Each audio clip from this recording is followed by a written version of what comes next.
قد يخيل للناظر إلى هذه المرأة الثلاثينية أن لها قريبا توفي بالأمس، فأتت تبكي لفراقه ساعات وتمضي، لكنها قصة حب متبادلة بين زوجين جمعهما القدر في عشق الزوجية حينا من دهر، فأخذ الموت أحدا منهما لتبدأ تفاصيل الوفاء.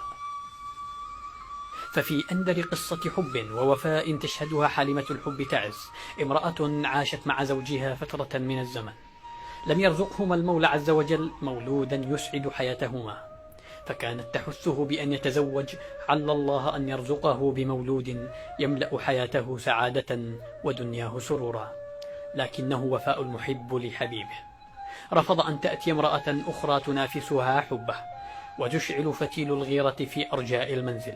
وبين حث الزوجة للزوج على الإتيان بأخرى ورفض الزوج ودون سابق إنذار انتقل حبيبها إلى الدار الآخرة، تاركا لها من متاع الدنيا الكثير من عقارات وأموال ما يجعلها تعيش ملكة في خدرها، لكنها أبت إلا أن تبادل وفاءه بوفاء وتكمل عمرها نهارا مع قبره وليلا مناجاة له بالغفران وابتهالا للحاق به.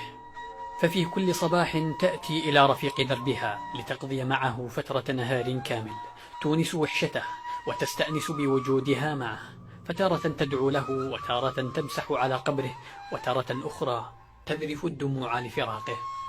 وفاء قل أن تجد له مثيلا في هذا الزمن. في هذه البقعة من العالم المتوارية عن أنظار الكاميرا تعيش حياتها بهدوء وسكينة بجوار حبيبها النائم في رحلة الخلود. لم يكن بإمكاننا إلا أخذ لقطات عن بعد دون أن نشعرها بذلك، احتراما لها وتقديرا لوفائها. اتخذت من قبره بيتا لها فبنت عشة متواضعة بجواره تقيها حر الشمس.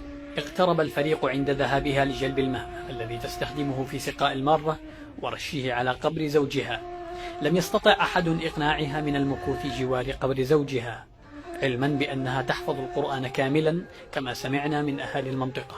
هذه القصة التي فاقت في وفائها قصص الحب وحكايات الغرام، سنة كاملة تأتي صباحا لرفيقها وتغادر القبر مساء على أمل اللقاء أو اللحاق به.